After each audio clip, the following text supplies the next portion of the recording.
예. 그 다음 주에 미리 말씀드렸고 다음 주에는 김 목사님하고 제가 청주에 가야 될 것 같아서요. 휴강을 하고요. 휴강합니다. 다음 주에 오시면 아마 없습니다.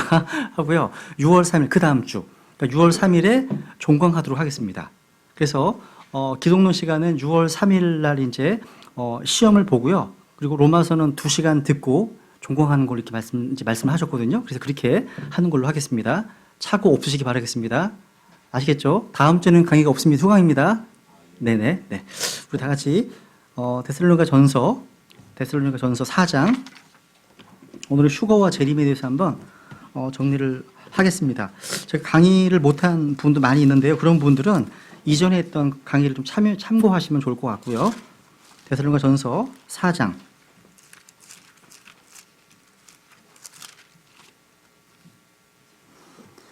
예, 13절 아주 유명한 말씀이죠.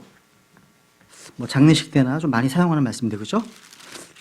데살로니가 전서 4장 13절부터 한번 읽겠습니다.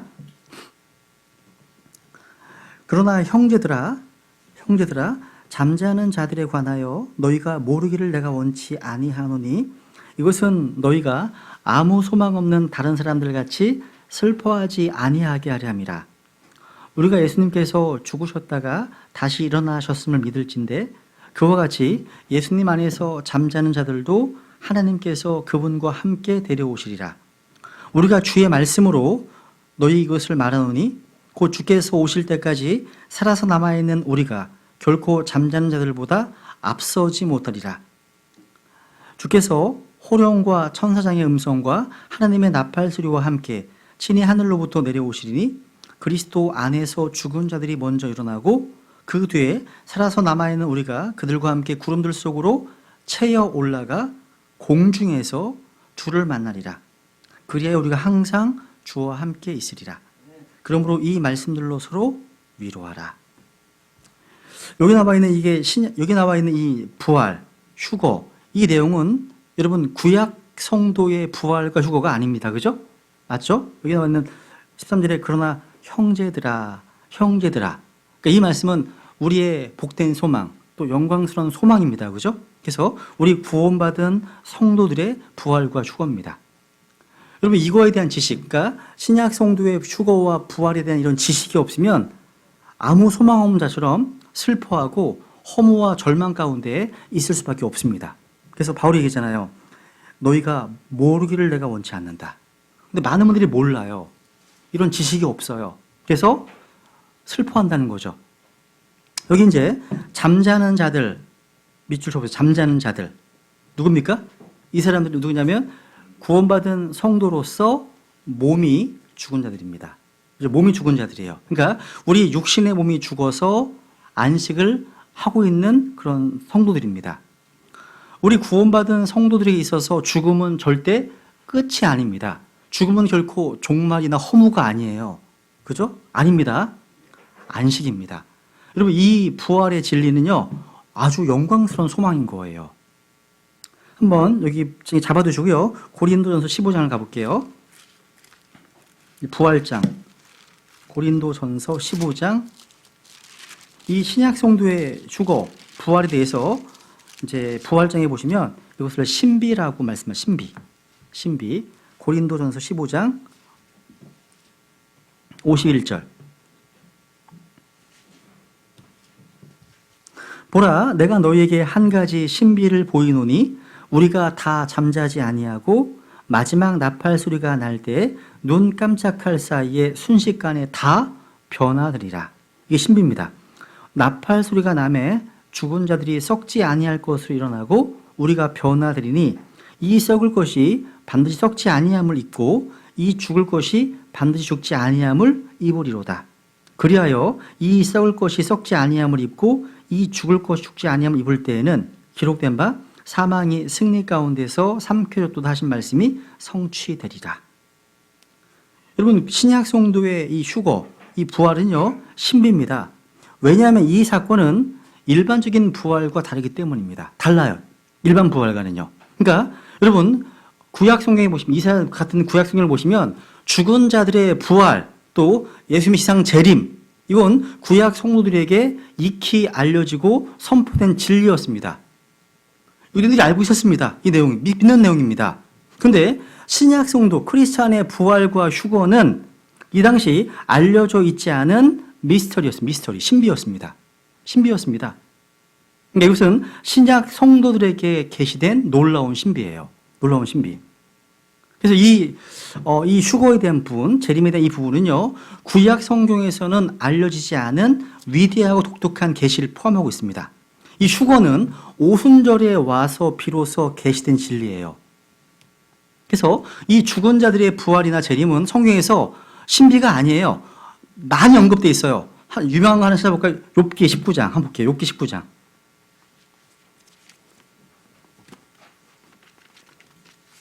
욥기 19장. 이게 이제 킹제임스 성경과 일반 성경이 막 확연하게 구분되는 것 중에 하나죠. 그죠?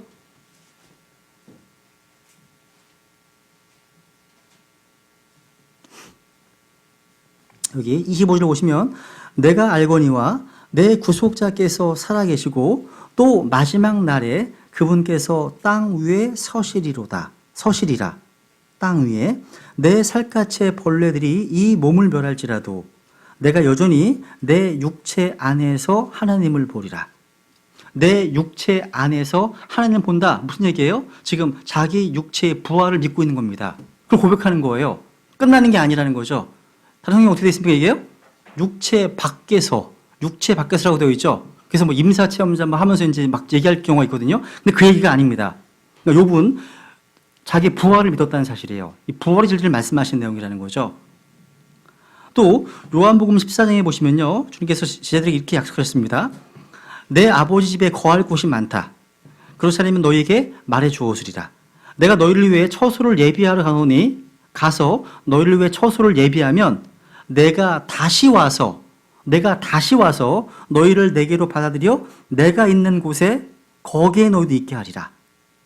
약속하셨습니다. 여러분, 우리 방금 첫 번째 그것도 말씀 다시 가보세요. 우리 주님께서는요, 데살로니가 전서를 통해서 자신의 백성들을 위해서 어떻게 오실 것인지에 대해서 상세하게 말씀해 주고 계십니다. 그렇죠? 예수 그리스도께서 어디로 오신다고요? 지금 방금 전에 읽었던 구절에 보니까 오시는 장소가 어디예요? 올리브산이에요? 산에 오시나요? 어디 오신다고요? 어디서 만나는 겁니까? 17절에 공중에서입니다. 공중에서요. 밑줄. 이게 공중 휴거입니다. 공중 휴거. 예수 그리스도께서 공중에 재림하시면 크리스찬들이 부활하고 휴거하게 될 건데 그날 이 세상 자연계에는 아무런 변화도 없습니다.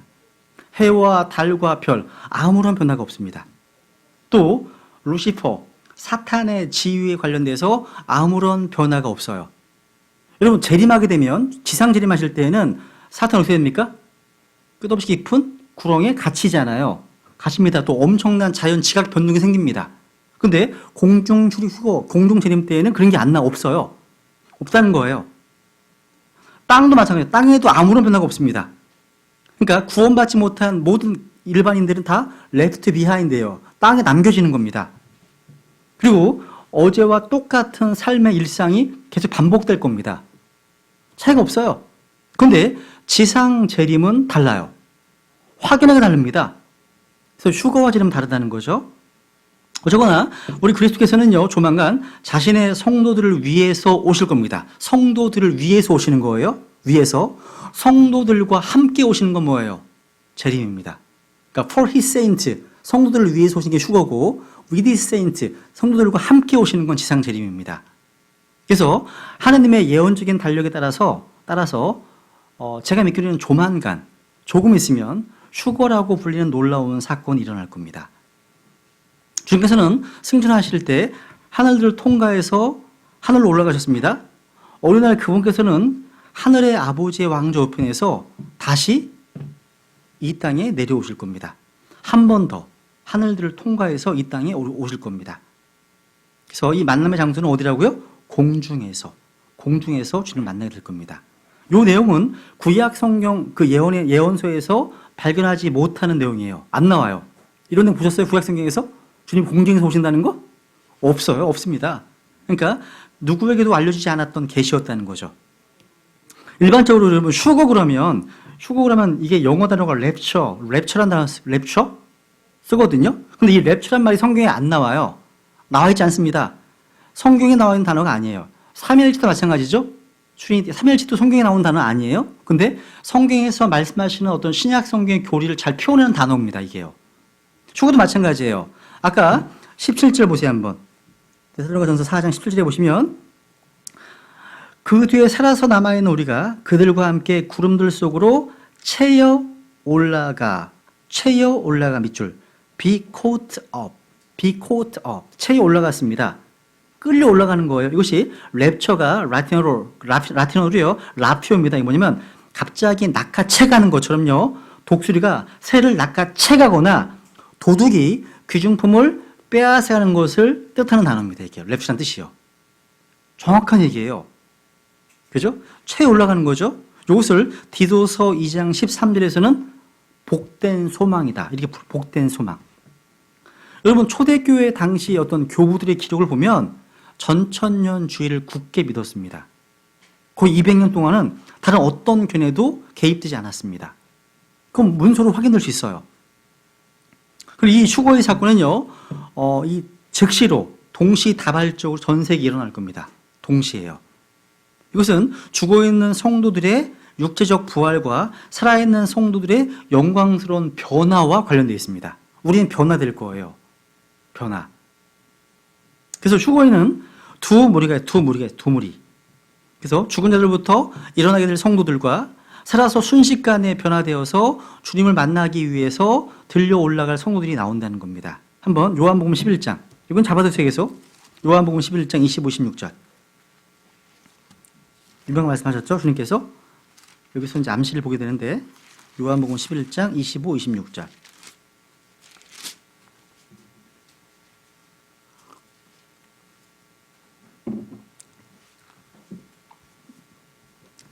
예수님께서 그녀에게 이르시되 나는 부활이요 생명이니 나를 믿는 자는 죽어도 살겠고 누구든지 살아서 나를 믿는 자는 결코 죽지 아니하리라.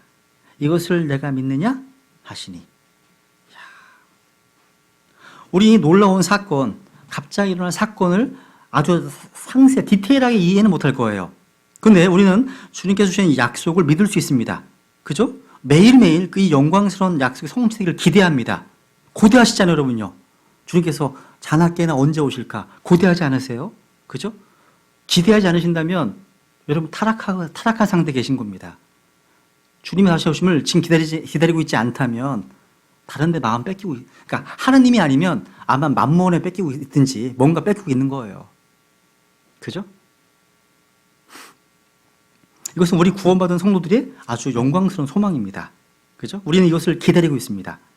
주님께서 대환란이라고 하는 심판의 사역을 시작하시기 전에, 즉 환란과 진노의 마지막 장면들이 이 땅에 쏟아지기 전에 주님께서 자신의 피값 주고 사신 자기의 백성들을 위해서 은밀하게 공중에 들어오십니다.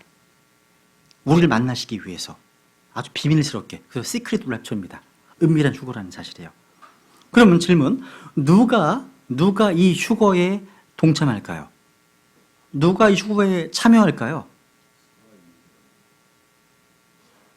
살아있는 사람은 전부 다예요? 그렇습니다. 그게 가장 중요한 거 아니에요? 그렇죠. 그러니까 예수 그리스도를 자신의 구주로 받아들여서 구원받은 사람들, 그러니까 영원한 생명을 소유한 사람들, 즉 성령 침례에 의해서 예수 그리스도의 몸된 교회 안으로 넣어진 사람들, 그 거듭난 사람들만이 공중에서 주님과 만나게 될 겁니다. 그래서 그때 우리 끌려 올라가실 겁니다. 그때요. 어떤 사람들은요, 우리 주변에 어떤 사람들은 이 휴거에 참여하기 위해서는 어떠한 어떤 공적이 필요하다고 가르칩니다. 맞습니까? 뭔가 이루어놓은 업적이 있어야 됩니까? 휴거에 참여하려면? 그렇지 않습니다, 여러분. 그죠? 우리가 있는 어떠한 섬김도, 어떠한 고난도, 어떠한 성경적 분리나 어떤 실행들도 그러한 놀라운 사건에 우리를 적합하게 해주도록 할 수 없습니다. 오직 하나님의 은혜가 그 일을 성취한 거예요. 하나님의 은혜가요.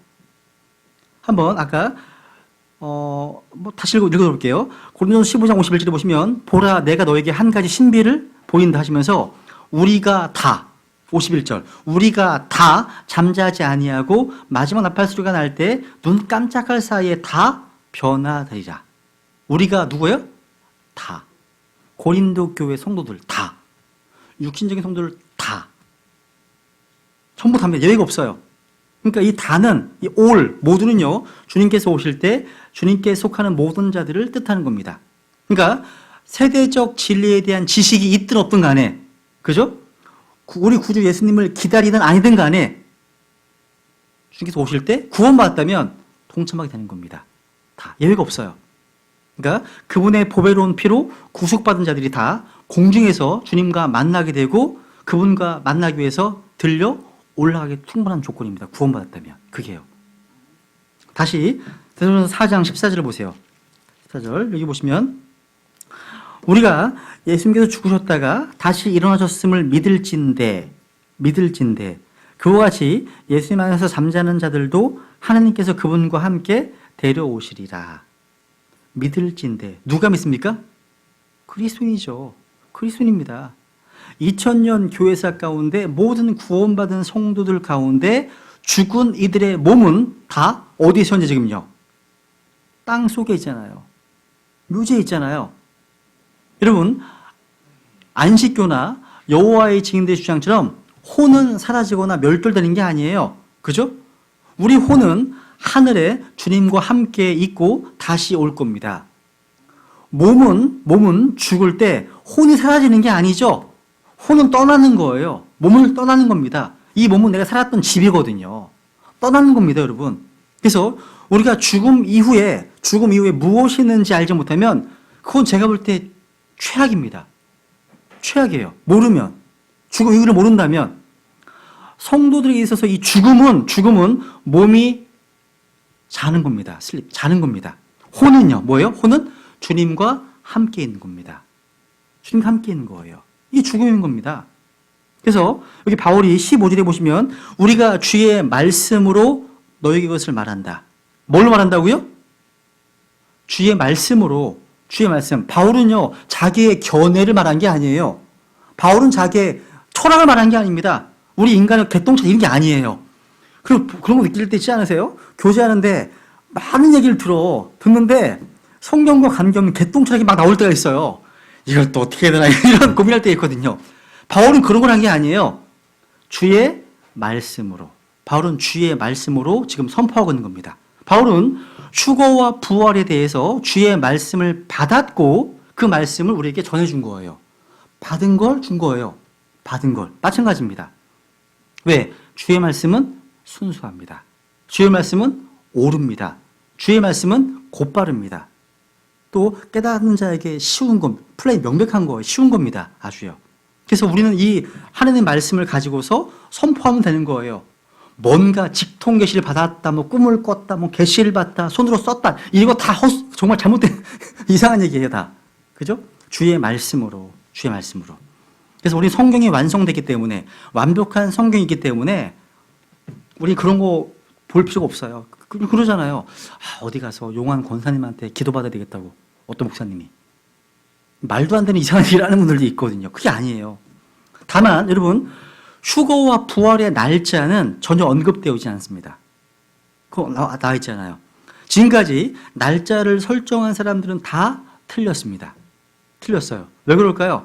다 주님의 말씀으로 말하지 않았기 때문이에요. 그죠? 추정할 뿐이죠. 추측할 뿐이고 뭔가 확정할 수 있는 게 없어요. 그런 게 없습니다. 그렇죠. 비밀이죠. 은밀한 거죠. 그죠? 주님은 지금 우리가 동심내교회 성도들은요. 예수 그리스도의 이미넌트, 그러니까 임박한 진리를 믿습니다.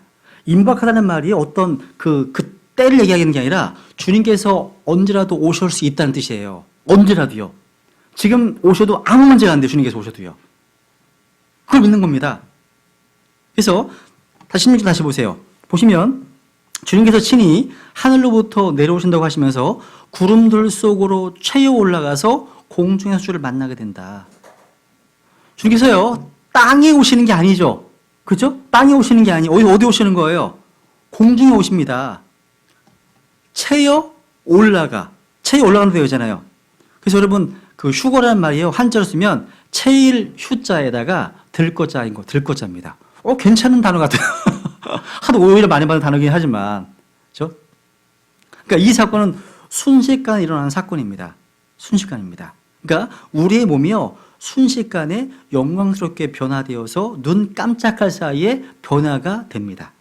이게 무슨 SF 영화의 특수 효과보다 더 놀라운 거죠. 그죠? 그러니까 변화의 모습을 아마 그래픽으로 처리한다고 상상해 보세요. 이 땅에 속한 연약한 아주 천한 몸에서 예수 그리스도의 영광스러운 몸으로 변화됩니다. 순간요. 야, 이게 놀랍지 않을까요? 그죠? 만약에 지금 휴가가 일어난다면 서로 다 놀라워할 것 같아. 막, 네? 자면요? 자면 어떻게 하냐고요? 잠자면요? 너무 좋은 거죠. 아, 영적으로 잠자면? 실제 잠자면? 네. 아무 문제 없죠. 노 프로블럼입니다. 좋은 거죠. 잠자든 깨어있든 간에 성경은 주님 오실 때 다 변해 올라가니까. 다만 영적으로 잠자가 없는 상황에 주님 오시게 되면 너무 부끄럽겠죠. 그러니까 마음이 주님께 가 있지 않고 주님에 대한 사랑이 없고 세상으로 향해 있을 주님 오시게 되면 얼마나 부끄러울까요? 그래서 제가 알고 있는 어떤 형님들은 이상하게 오순절만 되면 갑자기 깨어있으려고 그러세요. 교회 주고 오순절이라는 말을 들으셔가지고 한 5월, 6월 때 지금 긴장하고 계시더라고요. 그러다가 갑자기 안 오셨네. 내년인가 보다. 이렇게 하시면서 또 지내시다가 9월, 10월 돼서 장막절쯤 되면 또 갑자기 또 깨고 있으시다가 이런 분들이 계세요. 아닙니다. 우리는 자든지 깨든지 간에 항상 영적으로 깨어 있어야 됩니다. 항상. 주님 그거 원하시는 거죠. 그래서 날짜를 세팅하지 않으신 거 주님께서. 날짜를 알면 마음대로 살다가 그날 되면 이제 갑자기 성경 읽고 막 이러실까 봐 그런 거 아니겠어요? 그건 모르겠어요. 어쨌거나 여러분 이 세상의 모든 사람들은 뭘 추구해요? 이 세상 모든 사람들은 자기 몸이 아주 영원히 살기를 원해요. 그러니까 죽지 않고 병들지 않는 몸을 추구합니다. 이런 말 하잖아요. 9988234 99세까지 팔팔하게 살다가 2~3일만 앓다가 죽자. 이런 말 진짜 하거든요. 왜냐하면 연로하신 분들이 아무리 장수하신다 하더라도요 10년, 20년 동안 그 병 때문에, 잔병 치레 때문에 고생하시면 이게 삶의 질이 막 떨어지잖아요. 그죠? 그러니까 건강하게 살다가 2~4일만 좀 앓다가 확 죽자. 이런 의미거든요. 그거 원하는 거거든요. 그러니까 사람들은요, 불멸의 혼이 아닌 죽지 않고 병들지 않는 몸을 원해요. 다시 말해서 불사의 몸. 제가 중학교, 고등학교 때요, 무협지를 좋아했거든요. 금강 불개지신. 이런 거 막. 근데 거기 보면 다 불사의 이런 걸 되게 추구하거든요. 죽지 않는 몸. 그래서 막 칼을 찌는데 안 들어가. 금강 불개지신. 나도 왜 이겼습니까? 이런 생각이 기억이 나거든요. 어쨌거나. 근데 성경은 말하기를요, 혼의 구원을 받은, 즉, 예수 그리스도를 믿는 자에게 주어지는 선물이 바로 불멸의 몸입니다.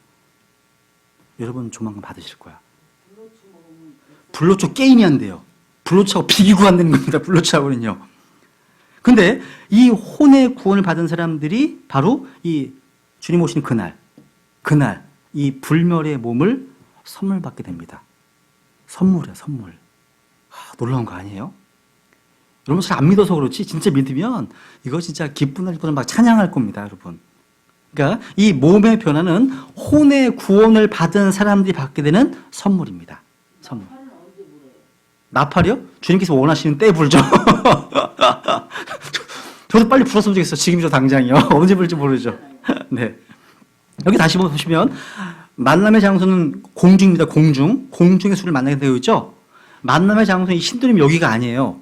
광명도 아니에요. 예루살렘도 아닙니다.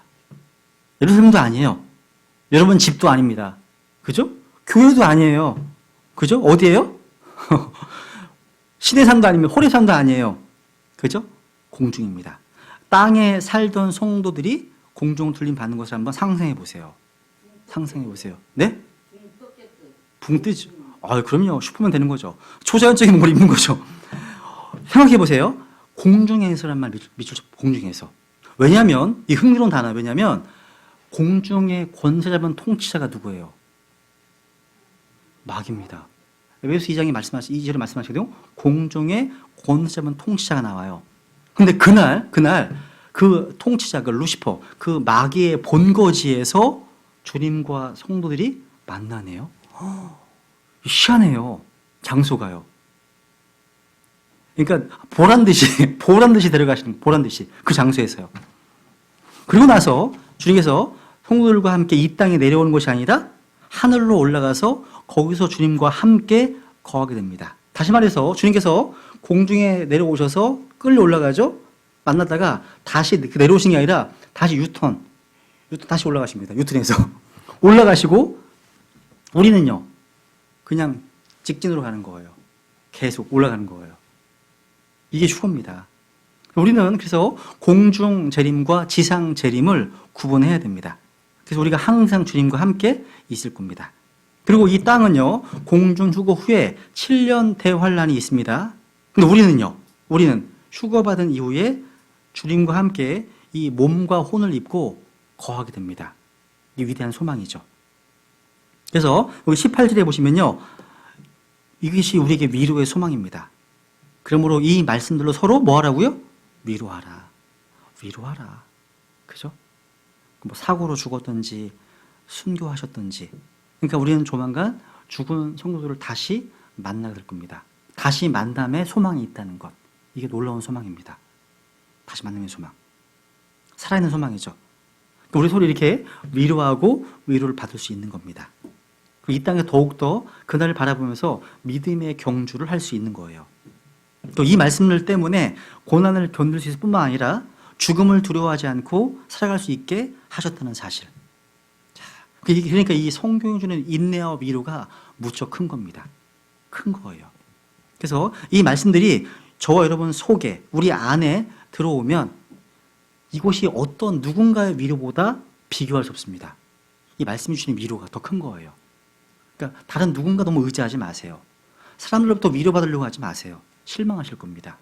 근데 하나님께서 위로해 주실 때 이 말씀을 통해서 말씀 마음속에 차곡차곡 간직해 놓으세요. 그러면 주님께서 그 말씀을 통해서 위로해 주시고 또 깨닫게 하시고 우리 인도해 주실 건 사실 그게 중요한 겁니다. 또 이 소망은요 요한일서 3장 확인해 볼까요? 요한일서 3장 우리의 삶이 그러니까 순결케 하는 소망입니다. 요한일서 3장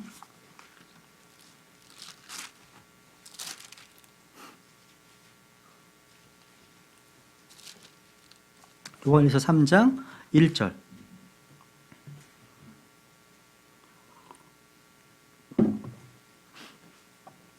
보라 아버지께서 어떠한 사랑을 우리에게 베푸사 우리가 하나님의 아들들이라 불리게 하셨는가.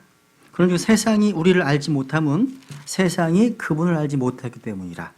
사랑하는 자들아 이제 우리는 하나님의 아들들이니라. 우리가 앞으로 어떻게 될지는 아직 나타나지 아니하였을 때 아직 안 나타나죠, 그죠? 근데 그분께서 나타나시면 공중에 우리가 그분과 같게 될 줄 아노니 이는 우리가 그분께서 계신 그대로 볼 것이기 때문이라. 3절 그분 안에서 이 소망을 가진 자마다 그분께서 순결하신 것 같이 자기를 순결하게 하느니라. 자, 여러분 순결하십니까? 순결. 삶이 순결하십니까? 이 순결은요, 이 복된 소망, 영광스러운 소망을 끊임없이 기다리는 사람들, 고대한 사람들의 어떤 삶의 결과의 모습이에요. 이 모습이요. 누군가 이런 말을 했습니다. 예수님의 그런 다시 오심에 대한 믿음이 있는 사람과 믿음이 없는 사람의 삶의 모습은 어떻게 다를까요? 분명한 사실은요, 우리 주님께서 어느 때라도 오신다는 사실을 아는 사람은요, 주님을 위해서 뭔가 일을 할 거라는 사실입니다. 여러분, 믿음의 어떤 그 역사, 믿음의 어떤 선배 가운데 여러분이 있습니다. 구령자 무디를 아시죠? 무디, D.L. 무디. 그죠? 100만 명 이상에게 복음 전했다는 그 무디. 무디는요, 자기의 어떤 능력의 비결이 무엇이냐 묻는 질문을 이렇게 답변했습니다. 이렇게 얘기했습니다. 나는 수년 동안 설교할 때마다 이 설교가 끝나기 전에 그리스도께서 오실 수 있다고 믿었습니다. 항상 얘기했습니다. 또 영국의 설교가였던 캠벨 몰간, 되게 훌륭하신 분이시죠? 이렇게 하겠습니다. 나는 매일 밤 내일이 마지막 날일지도 모른다는 생각을 하면서 잠이 들었습니다. 이렇게 했고요. 또 R.A. 토레이 아시죠? R.A. 토레이 복음전도자 이렇게 말했습니다. 이 재림의 진리는 성경의 진리 가운데 가장 보배로운 것입니다. 또 조지 밀러는요, 하나님께서 주 예수님의 그 재림의 진리를 깨닫게 해주셨을 때 자기의 심정이 어떠했는지를 이렇게 고백했습니다. 그러니까 잠들어 있는 세상을 생각하니까 내 속에서부터 구원받지 못한 죄인에 대한 사랑이 끌어올랐습니다. 끌어올랐습니다. 이런 고백을 해요. 또 중국에서 사역했던 허드슨 테일러 이렇게 고백했습니다. 주님의 재림은 나의 사역에 있어서 가장 커다란 원동력이었습니다. 재림에 대한 소망이요. 장로교의 강력한 전도자였던 밀버 체프만, 내가 주님의 재림을 설교하는 이유는 재림의 그 사실이, 재림의 그 진리가 내 사역 전체를 변화시켰기 때문입니다. 이렇게 했어요. 그렇다면 저 여러분은 이 사실에 대해서 어떠한 반응을 보이고 계십니까? 예수 그리스도께서는 다시 오실 것입니다. 그렇다면 어떻게 사셔야 되겠습니까? 예수 그리스도의 신부로서 이것도 말씀처럼 순결하게 살아야 하지 않겠습니까? 신부라면 순결하게 살아야 되지 않겠습니까? 너무 세상에 물들어 계시지 않으세요? 죄를 막 방관하고 계시지 않으세요? 그죠? 마틴 루터가 이런 말도 했어요. 예수님께서 자신이 오실 시간을 알려주시지 않는 이유는 우리가 긴장을 해제하고 안일에 빠질 것을 염려하셨기 때문입니다. 그럴 수 있죠. 알면, 그죠? 느슨해져 있다가. 이것은 바로 복된 소망입니다. 그래서 디도서 2장 13절에 보면 이것은 휴거에 참여하는 것이 우리의 위대한 구원의 일부분입니다. 그리스도께서 십자가에서 완성하신 사역의 근거에서 안식하는 거예요. 그러면 이제 네 번째 보면요, 휴거의 시점. 성경은 환난 전 휴거를 가르칩니다. 환난 전 휴거. 따라해보세요. 환난 전 휴거. 그렇습니다. 이 사건이 바로 다니엘서 9장에 기록되어 있는 다니엘 70번째 주, 일반적으로 환난이라고 불리우는 그 시기 전에 일어날 것이라고 말하는 겁니다. 환난 전 휴거. 여러분 혹시 들어보실지 모르겠어요. 환난 전 휴거를 반대하는 분들의 이론을 보면요, 어떤 성경적인 근거를 제시하지는 않아요. 그 근거를 제시하기보다는 성경 외적인 주장을 하게 되는 걸 많이 보게 됩니다. 무슨 얘기냐면 누군가 이렇게 했습니다. 환난 전 휴거 이론은 1830년 영국의 에드워드 어빙의 주장이고, 마가렛 맥도날이라는 한 소녀가 환상 가운데 계시를 받은 것이고, 또 라쿤자라고 하는 예수의 신부의 창안물이다 라고 주장하면서 반대합니다.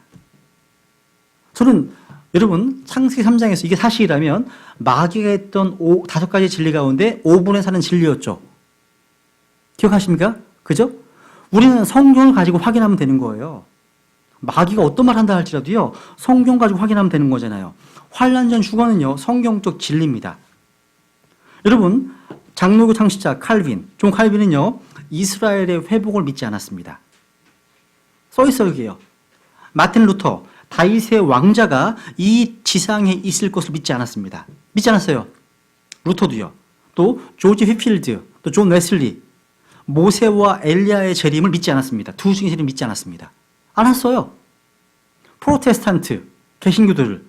그러니까 프로테스탄트가 로마 캐톨릭이 한 거였지만 지금 뭐가 달라졌습니까?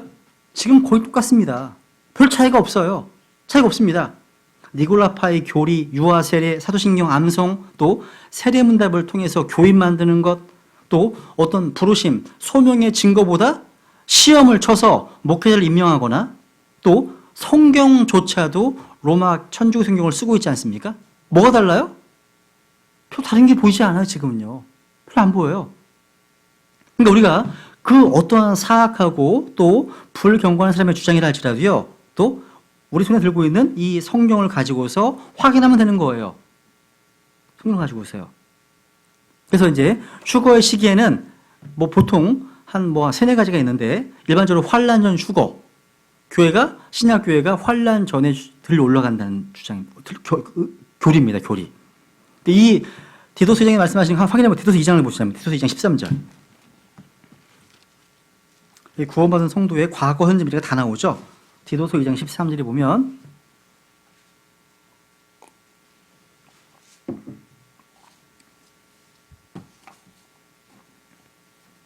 13절 11절에 구원을 받았습니다. 그죠? 13절 저 복된 소망과 위대하신 하나님 곧 우리의 구원자 예수 그리스도의 영광스러운 나타나심을 기다리게 하셨느니라. 기다리십니까? 기다리게 하셨다고 하셨잖아요. 그죠? 어떤 소망이라고요? 복된 소망이죠. 이 복된 소망은요 7년 대환란, 환란을 피하는 소망입니다. 환란을 피하는 소망.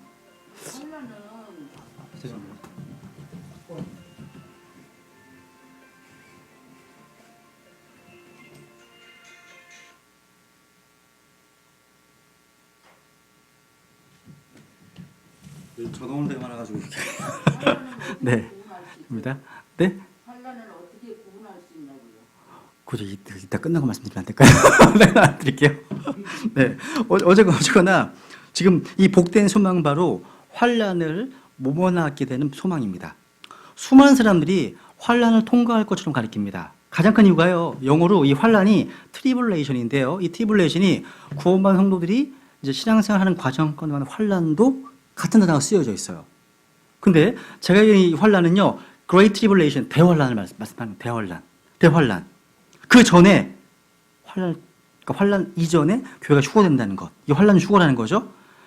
여러분, 교회가 환란을 통과한다고 하시는 이 교리는요, 마귀의 속임수입니다. 속임수예요. 여러분, 특히 교리가 중요한 것일수록 우리 원수 마귀의 사탄도요, 하나님의 백성들을 혼란시키기 원해요. 여러분, 예수 그리스도의 임박한 재림의 진리를 믿는 성도들, 왜 마귀가 그걸 미워할까요? 주님께서 언제라도 다시 오실 수 있다는 그 기대 때문에 우리를 하여금 깨어있게 만들기 때문에 마귀 미워하는 거예요. 그죠? 오늘 오실 수 있잖아요. 오늘 오시면 다 위로 올라가실까요? 남겨지는 분 계시지 않을까 모르겠어요. 그죠? 다 올라가시겠죠? 그죠? 좀 불안하신 분 있으시면요, 이따가 저거 상담하고 가시면 돼요. 이따가요. 네. 그리고 환란 후 휴거는 뭐냐? 말씀드린 그대로입니다. 교회가 환란을 통과한다는 얘기예요. 이걸 믿었던 사람 가운데 놀랍게도요, 조지 밀러 이걸 믿었어요. 또 존 뉴턴 이걸 믿었습니다. 하나만 확인해 볼게요. 계시록 6장 16절 이따도 할 텐데 확인하고 넘어갈게요. 계시록 6장 16절 17절. 계시록 이제 6장부터 18장까지가 대환란 때, 환란 때의 상황이잖아요. 그죠? 이 환란 때의 상황이 어떤 상황이냐면 이런 상황입니다. 6장 16절 17절. 산들과 바위들에게 이르되 우리에게 떨어져 왕자하신 분의 얼굴에서와 어린 양의 진노에서 우리를 숨기라. 어린 양의 진노. 또 그분의 진노의 날이 큰 날이 이르렀으니 누가 능히 서리요 하더라. 그러니까 이 환란 때는 어린 양의 진노의 큰 날입니다. 어린 양이 어떤 날이라고요? 진노의 큰 날. 근데 데살로니가 전서를 보세요. 데살로니가 전서 1장.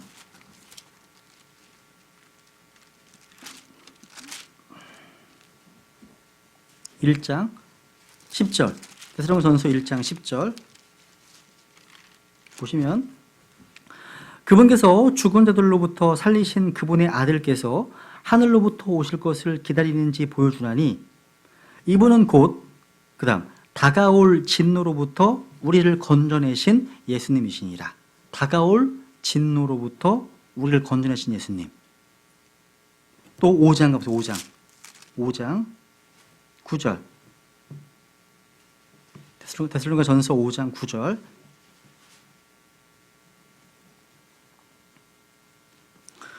하나님께서 우리를 진노에 이르도록 정하지 아니하시고 우리 주 예수 그리스도로 말미암아 구원을 얻도록 정하셨느니라. 야, 말씀하고 있죠, 그죠? 우리를 진노에 이르도록 정하지 않으셨다, 그죠? 그러니까 환란은 바로 신약 교회 성도들과 관련되지 않다는 것. 요 뒤에 좀 살펴볼 겁니다. 그리고 이제 또 하나 있는데 부분 휴거론자가 있어요. 부분 휴거론자. 이게 뭐냐면 교회에서 이기는 자, 교회에서 승리한 자만 휴거되고 이기지 못한 자는 환란에 남겨져서 심판의 불을 견뎌야 한다는 거예요. 거짓 교리입니다. 거듭난 모든 성도들이 다 휴거됩니다. 그러니까 여러분, 누구는 죽고 누구는 나뉘어졌다면 여러분 그리스도의 몸이 나누어진단 말이에요? 아닙니다. 불가능한 겁니다. 한 몸에 원바디 한 몸이기 때문에 불가능합니다. 그래서 여러분들 환란은요 교회가 아니라 이스라엘과 연관된 겁니다. 그래서 예레미야 30장 7절에 보면 바로 야곱의 고난이 있다고 말씀하십니다. 그리고 이 환란은 내 백성 이스라엘 위한 거라고 말씀하십니다. 다니엘 10장 1절에 말씀하십니다.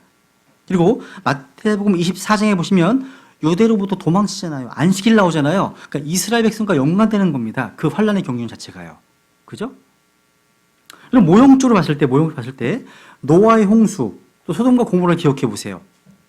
여러분, 이 에녹, 또 롯 생각해 보세요. 이들은 다 다가오는 심판을 선행하는 휴거의 모형입니다.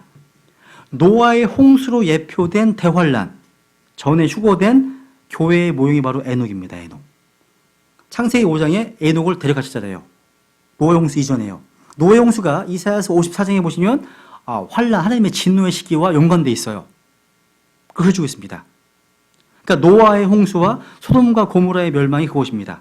그러니까 노아의 날들과 롯의 날들은 바로 주님의 재림의 날과 비교하시잖아요. 둘 다 무시무시한 심판의 시간이었습니다.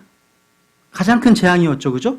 주님께서는 이 두 사건을 통해서 다가오는 환란의 더 큰 심판을 보여주고 계시는 겁니다. 그런데 각각의 경우에 있어서 누군가가 심판이 임하기 전에 밖으로 취해집니다. 밖으로 취해져요. 에녹은 노아의 홍수 이전에 옮겨졌고 롯은 소돔과 고모라가 멸망하기 전에 밖으로 취해졌습니다. 에녹은요 하나님과 동행했던 아주 경건한 사람이었습니다. 맞죠? 하나님과 함께 걸었습니다. 롯은요 어떤 사람이었죠? 아주 육신적인 사람이었습니다. 롯은요. 그런데 베드로서 2장에 보시면 이 롯은 의로운 사람이었다고 얘기합니다. 의로운 사람이었다고. 왜? 신약 시대에 와서는 과거의 그런 그 죄악들이 다 가려지는 거예요. 주님 피 흘린 이후에는요. 어쨌거나 하나님과 함께 걸었던 에녹, 영적인 사람 에녹은요 옮겨져서 축복과 보상을 받았습니다. 롯은요, 육신적인 롯은 건짐을 받았는데 그가 받은 구원은 아주 부끄러운 것이었습니다. 롯은요 다 잃어버렸습니다. 다 잃어버렸어요. 자기 모든 것을요. 이게 지금 이 시대에도 두 부류의 성도들이 있습니다. 두 부류. 뭐예요? 영적인 성도들과 육신적인 성도들, 그러니까 세속적인 성도들이 있다는 거예요. 중에서는 모든 성도들을 심판이 임하기 전에 밖으로 빼내실 겁니다. 에녹 같은 사람들은요, 주님 오시는 그날 아주 풍성한 보상을 받을 겁니다. 다만 롯과 같은 사람들, 육신적인 사람들, 세속적인 사람들은요, 구원은 받지만 불 가운데서 그러게 될 겁니다. 불 가운데 아주 부끄러운 구원, 보상의 손실을 당할 구원 받을 겁니다. 에녹 같은 사람은요, 주님께서 나타나실 때 아주 확신을 갖고 있지만 롯과 같은 사람들은요, 주님 오실 때 부끄러움 당할 겁니다. 부끄러움. 요한일서 2장을 한번 볼까요? 요한일서 2장? 요한일서 2장을 보세요. 요한일서 2장 28절. 이거 두 부류가 나와요. 두 부류. 요한일서 2장 28절. 어린 자녀들아 이제 그분 안에 거하라. 이것은 그분께서 나타나실 때 우리가 확신을 가지게 하려 하며 또 그분께서 오실 때 우리가 그분 앞에서 부끄러움을 당하지 아니하게 하려 함이라. 확신을 가지는 부류가 있고 부끄러움 당하는 부류가 있다는 뜻이에요. 여러분 어느 쪽이실 것 같으십니까? 대다수가 부끄러움 쪽일 것 같아요. 대다수가요. 에녹과 같은 부류, 에녹 같은 사람들은 또 충분한 보상을 받을 것이지만 롯과 같은 사람들은 보상을 잃을 겁니다. 잃을 거예요. 여러분 생각해 보세요. 여러분 한번 이 땅에서 여러분 얼마나 사실 것 같으세요? 오래 사실 것 같으세요? 99세, 그러시, 예, 저 기도해 드릴게요. 네. 여러분, 우리 인생이 70년, 80년 살면요, 몇 년 남으셨어요? 근데 그 짧은 기간, 그러니까 영원에 비춰보면 너무나 짧은 기간 아니에요? 그 기간이요? 그 짧은 기간 동안 우리가 주님을 위해 섬기고, 고난받고, 고생하고, 헌신하고, 수고했던 모든 것들이 영혼에서 우리의 삶의 어떤 질과 연관되어 있다는 것 항상 기억해 보세요. 이건 투자할 만한 충분한 가치가 있는 거 아니에요? 당연한 거 아니에요, 이거는요? 아니, 내가 100원을 넣었는데 100억을 준대요. 배당금을. 그 누가 당연한 거 아닙니까? 그죠? 마찬가지예요. 이 땅에서 한 몇십 년 동안 주님을 위해서 헌신한 그것이 천년왕국 동안, 아니 영원과 영원 동안, 영원이란 기간 동안에 우리의 통치, 보상, 유업, 상속, 땅, 도시의 권세, 이거랑 연관돼 있다면 확인하셔야 되는 거죠. 확인해야 되는 거죠. 그죠? 동의하시죠? 그죠? 여러분, 룻과 같은 사람들은 보상을 잃습니다. 근데 에녹과 같은 사람들은 10고울, 또 5고울 다스릴 것인 반면에 롯과 같은 사람은요, 왕이 오시면 책망을 들을 겁니다. 책망. 우리 이런 공부를 왜 할까요? 준비하는 겁니다. 우리는 나중에 그리스도 심판석 앞에 섰을 때 이 법, 신약 성경에서 가리키는 이 법을 가지고서 심판받을 겁니다. 그래서 미리 지금 이 시간에 이 법을 가지고 준비하라는 거죠. 준비하라는 겁니다. 이 땅에 살아가시는 동안에. 또 어쩌거나. 그래서 에녹은 하나님과 동행했던 영적인 사람의 모형이고, 롯은 육신적이며 세속적인 성도들의 모형이라는 사실. 둘 중에 하나. 둘 다 건진받았다는 사실. 둘 다. 그 다음에 이제 별과 태양입니다. 여러분, 에녹과 롯이 건진받은 것은 갑작스럽고 순식간에 이루어졌습니다. 이것은 심판이 세상에 닥치기 전에 주님께서 도둑같이 오실 것을 예증해 주는 겁니다. 여러분, 베드로서 1장을 보세요. 베드로서 1장. 샛별. 베드로후서 1장.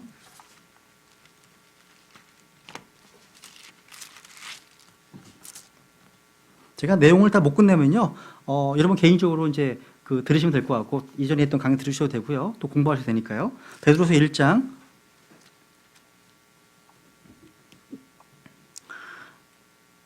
19절.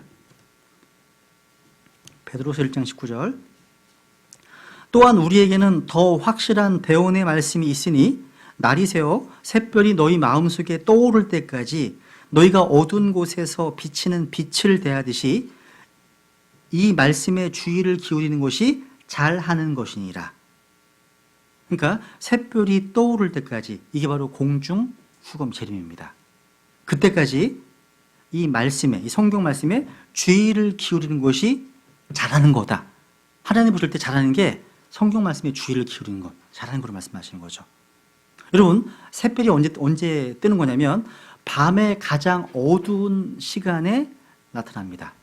그러니까 가장 밤에 어두운 시간이 이르기 전에 갑자기 지평선 위로 나타납니다. 샛별은 그 별을 보기 위해서 깨어있는 소수의 사람들에게만 보여줘요.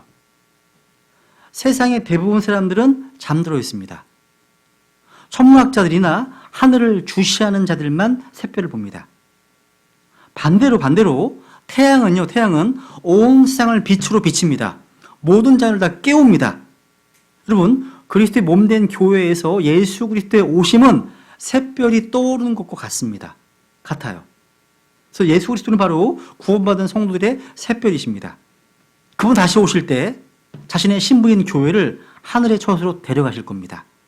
그때 세상은 잠들어 있어요. 잠들어 있습니다. 그리고 그 샛별과 태양이 떠오르는 일출 사이에 가장 어두운 시기, 환란이라고 하는 가장 어두운 시기가 뒤를 따릅니다. 7년 대환란이에요. 이 어두운 환란 후에 뭐가 뜰 거예요, 이제? 의의 태양이 나타날 겁니다. 의의 태양이요. 이것은 말라기를 통해서 주어진 이스라엘 백성에 주어진 약속입니다. 그러니까 샛별과 의의 태양이 떠오르는 사이에는 주의 심판의 날이 있을 거라는 사실. 대환란. 좀 어렵지 않습니다. 그리고 계시록의 구조에 대해서는 뭐 어렵지 않죠, 그죠? 계시록 2장과 3장은 교회가 나와 있죠. 7교회가 나와 있습니다. 이 교회란 말이 14번 언급되어 있습니다. 그리고 6장부터, 그러니까 4장부터 5장까지는 천상의 예배 광경이 나옵니다. 천상의 예배 광경. 그리고 6장부터 18장까지가 바로 대환란에 대한 가장 생생한 묘사를 볼 수 있습니다. 근데 환란이 묘사되기 전에 주님의 사랑받은 제자였던 요한이 하늘로 휴거되었습니다. 그래서 서장에 나와 있잖아요. 교회는 사라졌어요. 그래서 계시록 6장부터 18장까지는 교회라는 말이 한 번도 안 나와요. 한 번도 안 나옵니다. 거기서 나오는 건 뭐가 나와요? 이스라엘 백성들과 민족들만 나오는 거예요.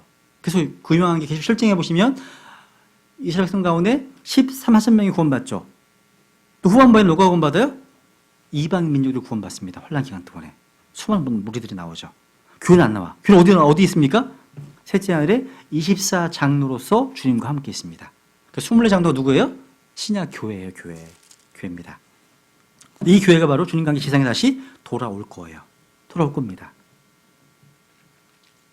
그래서 구원받은 우리에게는요, 복된 소망이 있어요. 그렇다면 마귀가 이런 어두운 시기에요, 우리에게서 이 복된 소망의 진리를 빼앗아가기를 얼마나 바라겠습니까? 얼마나 마귀가 많은 그리스도인들을 속여서 주님의 다시 오심 대신에 환란을 기다리도록 하는데 성공했습니까?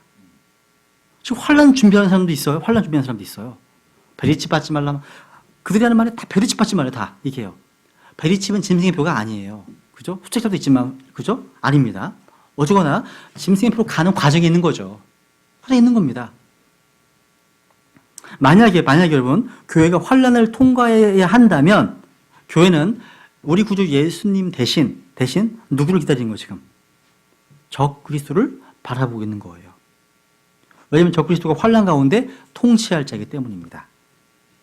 그럼 복된 소망이 뭡니까 이게? 이게 복된 소망입니까 이게요?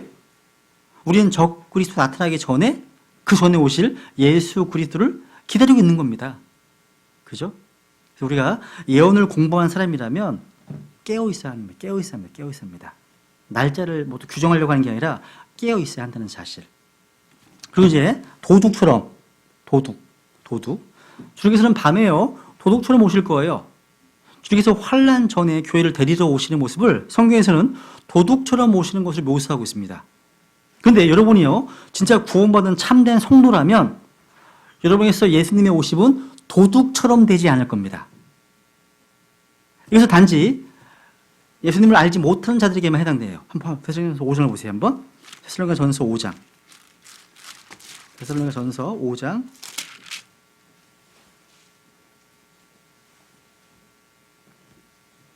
1절.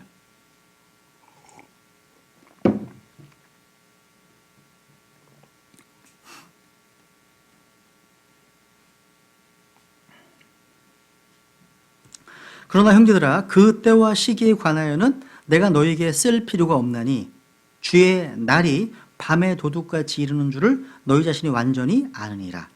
그들이 평안하다 안전하다 하고 말할 그때에 아이 뵌 여자에게 해산의 고통이 임하는 것 같이 갑작스러운 파멸이 그들에게 임하니 그들이 피하지 못하리라.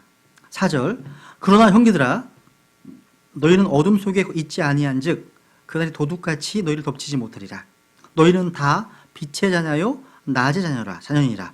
우리는 밤이나 어둠에 속하지 아니하니. 쭉 말씀하시죠? 그죠? 우리는 그날이요 도둑같이 덮치지 못할 말씀하십니다. 여러분이 준비되어 있으시다면, 깨어 있으시다면요. 여러분 도둑이 어떻게 와요? 도둑은요 밤에 가장 어두운 시기에 옵니다. 그죠? 어두운 시간이 옵니다. 그리고 잠자는 자들이 알지 못하게 조용하게 와요. 맞죠? 조용히 옵니다. 그리고 왜 올까요? 도둑이 왜 오는 거예요? 무언가를 훔치러 옵니다.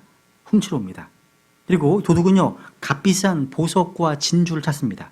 금을 찾습니다. 찾아요. 그리고 가치 없는 것들에 관심이 없어요. 관심이 없습니다. 그리고 도둑은요 다른 사람들이 그것을 알기 전에 왔다가 사라집니다. 그죠? 없었네. 제가 그랬었거든요. 저희 집에 도둑 들었어요. 도둑. 또 5천 원 가지고 갔어요.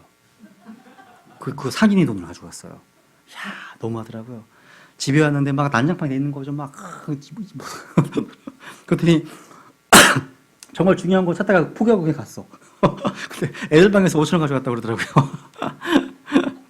웃겨가지고 제가 야, 조금만 더 수고했으면 저기 반지 같은 게 있었는데 여기 조금. 네. 그리고 도둑은요 집을 아주 크게 빈공하게 하고 떠나지만 자신은 크게 부유해지죠. 그래서 뚝시로 온다는 게 뭔지가 이제 아시겠죠, 그죠? 오십니다. 그래서 여기 표는요 읽어보시면 금방 아실 거예요. 어렵지 않습니다. 읽어보시면 휴거와 지는 비교해는 도표거든요.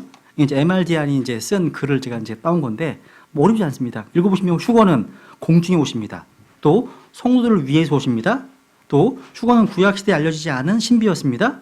요 휴거는 바로 성경에서, 신약 성경에서 그리스도의 날, the day of Christ, 그리스도의 날로 표현되어 있습니다. 그리스도의 날, 휴거. 그리고 이 시기는 복된 소망으로 축복의 시기입니다.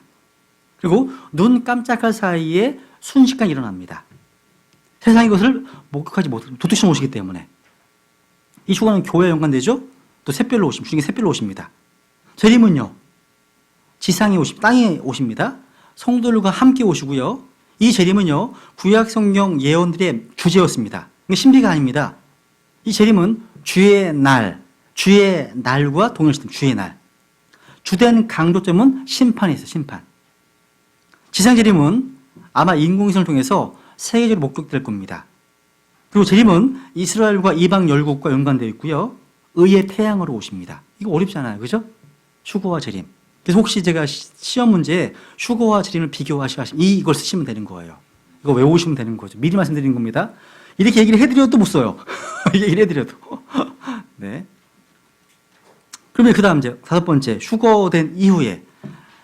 휴거된 이후에는요, 모든 그리스도인이 즉시로 그리스도의 심판석 앞에 서서 성도로서 자신이 살았던 삶에 대해서, 섬김에 대해서 회개 보고를 해야 됩니다. 회개 보고.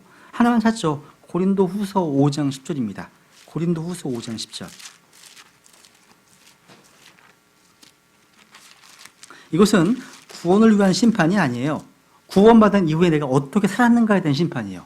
다 심판 받으실 거예요. 다. 지옥 간 심판은 아니에요, 절대. 네. 고린도 후서 5장 10절. 우리가 반드시 다 그리스도의 심판석 앞에 나타나리니 이로써 각 사람이 좋은 것이든 나쁜 것이든 자기가 행한 것에 따라 자기 몸 안에서 이루어진 것들을 받으리라. 우리가 반드시 다, 예외가 없어요.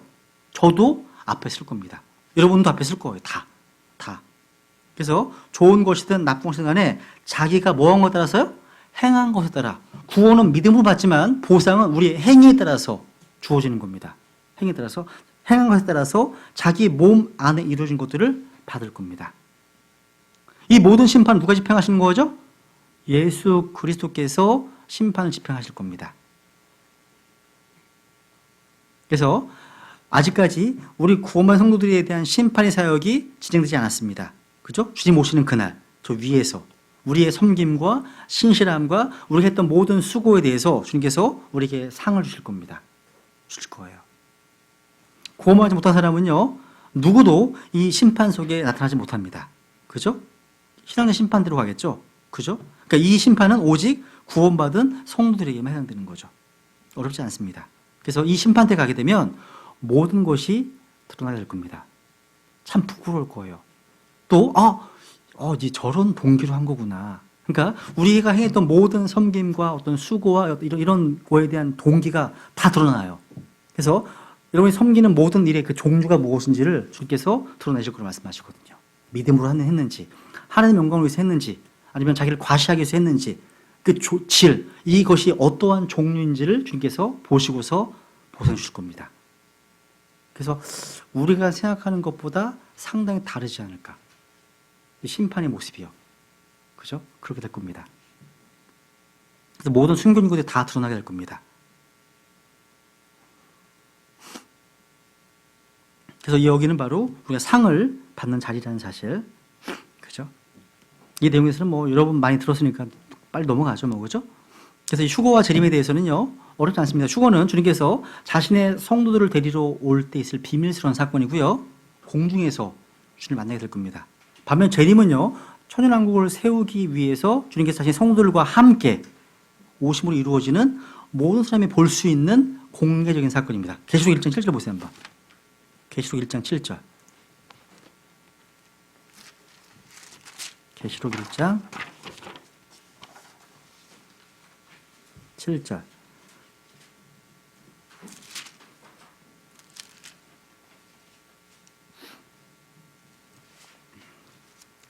보라, 그분께서 구름들과 함께 오시니라. 모든 눈이 그분을 보겠고 그분을 찌른 자들도 볼 것이요, 땅의 모든 족속들이 그분으로 인하여 통곡하리니 참으로 그러하리로다. 아멘. 이건 휴거예요, 재림이에요? 재림이죠. 모두가 보잖아요. 모두가 봅니다. 그죠? 우린 반드시요, 이 휴거와 재림을 반드시 구별해야 됩니다. 이런 점에서요, 우리 주님의 초림을 주목해 보는 것은 아주 흥미롭습니다. 예수님께서요, 자신의 제자들에게 은밀하게 나타나셨습니다. 그리고 몇몇 구원받은 사람들에게만 구유 안에서 자신의 탄생을 보이셨습니다. 그 이후에 30년이 지나서 침례인 요한의 사역제에서 공개적으로 자기의 원수들에게 나타나셨습니다. 재림도 마찬가지예요. 마찬가지입니다. 처음은 주님을 아는 사람들, 즉 성도들에게 은밀히 나타나시고 환난 후에, 즉 다니엘의 70째 주 끝 무렵에 원수들 앞에 진노로 나타나실 겁니다. 똑같아요. 또 초림하실 때 예수님의 전령, 선구자 누구였습니까? 침례 요한이었죠? 재림하실 때 그 선구 전령은 엘리야. 초림하실 때 로마가 권력을 잡았던 것처럼 재림 때에도 로마가 권력을 잡을 겁니다. 또 초림 때 하느님의 계시가 예수님이 탄생하시기 400년 전 중단됐습니다. 맞죠? 말라기가 AD 398년인가, BC 398년인가 되겠죠, 그죠? 그러니까 초림하실 때까지 약 400년이 지금 중단됐습니다. 계시가 없어요. 마찬가지입니다. 재림하실 때에도 주님께서 오시기 400년 전, 약 1611년 킹제임스 성경이 완성됨으로 그쳤습니다. 더 이상 추가될 것이 없어요. 끝났습니다. 똑같습니다. 초림 때에도 여러분 그 400년 전, 그러니까 그 초림하시기 전 그 400년 전에 계시가 중단됐잖아요. 하지만 BC 200년 됐을 때요, 이집트 알렉산드리아에서 나온 거짓된 어떤 책들이 있었습니다. 마찬가지예요. 킹제임스 성경이 나오고 나서 한 200년 지나고 나서는 동일한 부패한 본문들이 등장했어요. 비슷합니다. 그러니까 초림 때에도 처음에는 비밀스럽게 나시고 나중에 공개적으로 모습을 드러내신 것처럼 재림 때에도 마찬가지예요. 처음에는 자기의 몸된 성도들에게 은밀하게 휴거, 또 그리고 지상 재림은 원수들에게 공개적으로 모습을 드러내실 거라는 사실이죠. 그죠? 그래서 이 예수님께서 다시 오신다고 하는 이 복된 소망은 모든 시대에 고통 가운데 있는, 순교 가운데 있는 하나님의 백성들에게 커다란 힘과 위로가 되었습니다. 자, 여러분, 이런 휴거와 재림에 대한 약속들이 2000년에 주어진 약속의 말씀이라면요, 지금 오늘 2017년 5월 20일 우리에게는 훨씬 더 가깝습니다. 우리는 폭풍 전야에 살고 있는 거예요. 폭풍 전야요. 여러분, 재림에 대한 예언은 수없이 많이 있어요. 예수 그리스도의 초림이 예언되었고 그 예언이 글자 그대로 성취되었습니다. 이 말은 예수 그리스도의 재림 역시 상징이나 비유가 아닌 문자 그대로 성취될 것이라는 사실을 확실히 믿을 수 있습니다. 재림은 너무나 많이 예언되어 있잖아요. 그죠?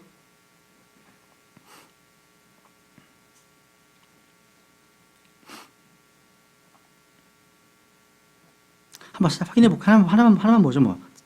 사도행전 1장 하나만 보고, 뒤에 그 이스라엘 민족과 관련돼서 또 초전왕국에 대해서는요, 이건 예전에 했던 강의를 한번 참고하시면 좋을 것 같고, 우리 휴거와 재림에 대한 부분들만 정리를 하고 마치도록 하겠습니다. 한번 사도행전 1장 10절, 11절, 사도행전 1장 10절, 11절.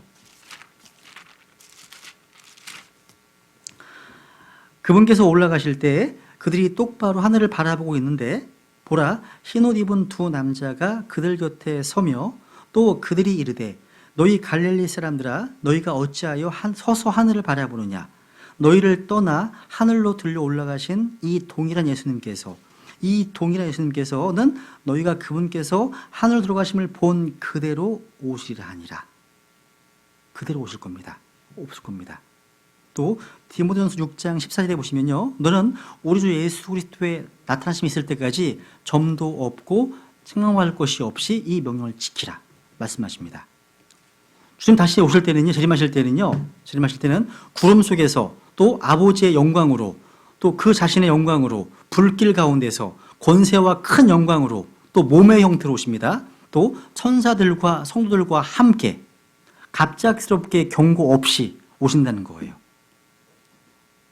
또 이 재림의 모습은요, 영광스러운 능력 가운데서 진노와 멸망, 불과 화염 가운데 있게 될 겁니다.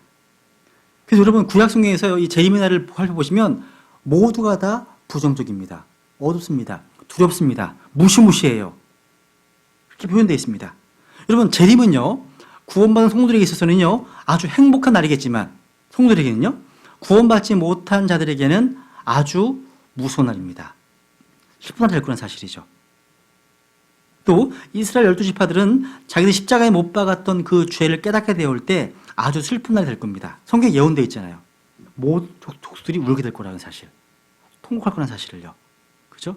그래서 이 재림은요 구원받지 못한 세상에 대한 심판의 성격을 띠고 있어요. 성경은 재림을 말할 때 성령님께서는요 사용할 수 있는 모든 부정적인 어휘를 사용하셨습니다. 뭐 분노의 날, 복수의 날, 슬픔의 날, 어둠의 날, 심판의 날, 뭐 두려움의 날 등등으로 이렇게 표현하셨다는 사실이에요. 그래서 휴거와 재림에 대해서 이렇게 정리하시면 될 것 같고요. 이스라엘 민족에 대한 관련해서 또 천연왕국에 대해서는요 여기 있는 걸 또 직접 찾아서 읽어보시면 그렇게 어렵진 않습니다. 여기 천연왕국에 보시면요 이게 이제 성경의 아주 예언의 주제잖아요. 이게 하늘의 왕국입니다. 하늘의 왕국. 성경에서 이제 하늘의 왕국, 하나님의 왕국, 하늘 왕국 세 개가 있잖아요. 그죠? 다 구분하시죠? 하늘의 왕국은 뭐예요? 이 땅에 세워질 정치적인 메시아 왕국입니다. 왜 하늘의 왕국일까요? 다니엘서 2장에 보시면 하늘의 하나님께서 결코 망하지 않을 왕국을 이 땅에 세우시기 때문에. 그러니까 하늘의 왕국을 세우시는 주제가 하나님이십니다. 하늘의 하나님이십니다. 그래서 이 하늘의 왕국인 거예요. 하나님의 왕국은 뭡니까? 하나님의 왕국은요? 우리 안에 임하는 왕국. 성령님 안에서 의와 화평과 기쁨이 있는 왕국. 너희 안에 있는 눈에 보이지 않는 영적인 왕국이 하나님의 왕국입니다. 하늘 왕국은 뭐 하늘 왕국? 하나님의 왕자가 있는 모든 것들을 통치하시는 저 위에 있는 왕국이에요. 근데 이게 어떤 분들은 하나님의 왕국을 가장 커다란 개념으로 생각하시는데 그건 아니에요. 하나님의 왕국 속에는 뭐 하나님의 왕국이 큰 원이 있고 그 안에 하늘의 왕국 여러 가지 그리시잖아요. 락킨들이 그렸고요. 근데 모든 영역과 우주의 모든 통치 범위를 다 총괄하는 왕국은 하늘 왕국입니다. 하늘 왕국. 하늘에서 하늘의 왕좌에서 다 통치하시거든요. 하나만 찾고요. 뭐 마치죠 뭐. 다니엘서 한 4장 볼까요? 4장. 일어난 김에.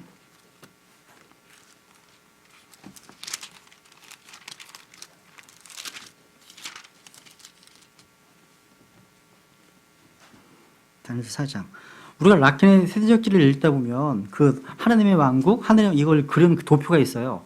근데 하나님의 왕국이 가장 커다란 개념이 아니라 하늘 왕국이 가장 커다란 개념이라고 생각하시면 좋겠습니다. 여기 보시면 4장 25절 보시면 다니엘 4장 25절 곧 그들이 왕을 사람들에게서 몰아내리니 왕의 거처가 들의 짐승들과 함께 있을 것이요 그들이 왕으로 하여금 소처럼 풀을 먹게 하며 하늘의 이슬로 왕을 적시리이다.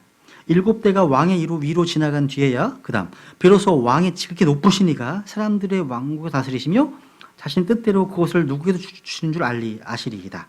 26절 또 그들이 그 나무 뿌리들의 그루터기를 남겨두라고 명령하셨은즉 하늘들이 다스림을 왕이 안 뒤에야 왕의 왕국이 왕이 확실히 돌아가리이다. 하늘들이 다스림을 왕이 안 뒤에야 실제 온 땅을 통치하는 가장 왕국은 뭐냐? 하늘 왕국입니다. 이게 이런 구절이 많이 있어요. 굉장히 성경에는요. 하나만 더 볼까요? 잠깐만요. 그게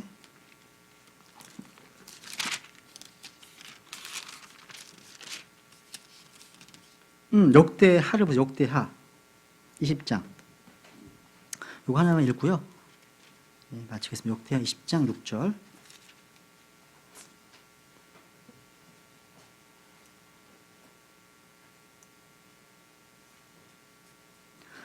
이르되 오 주 우리 조상들의 하나님이여 주는 하늘에서 하나님이 아니시니까 이들의 모든 왕국을 다스리지 아니하시나이까 주의 손에 권능과 능력이 있으므로 능히 주를 막을 자가 아무도 없지 아니하나이까. 보세요. 주는 하늘에서 하나님이 아니시니까. 그러니까 하늘 왕국의 통치를 말씀하시는 거예요. 이들의 모든 왕국을 다 다스리시는 뭐가요? 하나님의 왕국이 아니라 하늘 왕국이요. 하늘 왕국이. 그죠? 네, 오늘 여기까지만 하고요. 예, 다음 주는 휴강하고 그 다음 주에 테스트하는 걸로 이렇게 하겠습니다. 부족한 강의들은 이전에 했던 강의를 들으시면 좋을 것 같고요. 네, 오늘 여기까지 마치겠습니다.